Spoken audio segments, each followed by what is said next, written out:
Railway અને વહીવટી તંત્રની બેદરકારીના લીધે આશાપુર રેલવે અંડરપાસમાં ભરાયેલા પાણીમાં ડૂબી જતા એક વૃદ્ધે જીવ ગુમાવવાનો વારો આવ્યો છે। હાલમાં વિકાસની વાતો વચ્ચે દરેક ક્ષેત્રમાં ચાલી રહેલા બેફામ કામોએ ઘણા લોકો માટે મુશ્કેલીઓ પણ સર્જી છે, જેમાં જલાલપુર તાલુકાના આશાપુર ગામ નજીક બનાવવામાં આવેલા રેલવે અંડરપાસમાં ભરાયેલા પાણીમાં ડૂબી જવાથી એક વૃદ્ધ મોતને ભેટ્યા હતા।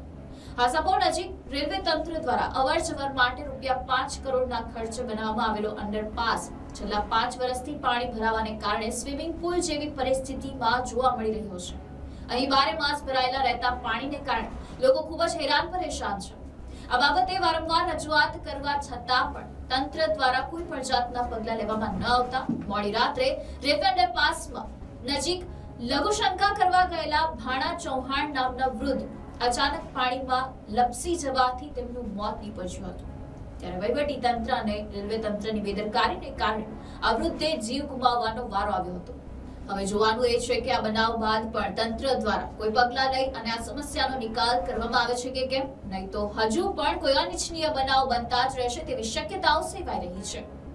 122 અંડરગ્રાઉન્ડ શું થયું? અંદર સંડાસ કરવા માટે માણસ આવ્યા, ભાણાભાઈ મોરાભાઈ ચૌહાણ ને અંદર પડી ગયા, એ નથી ખબર। ઓકે, એ 4-5 વર્ષથી પાણી છે, રેલવેની બેદરકારી છે।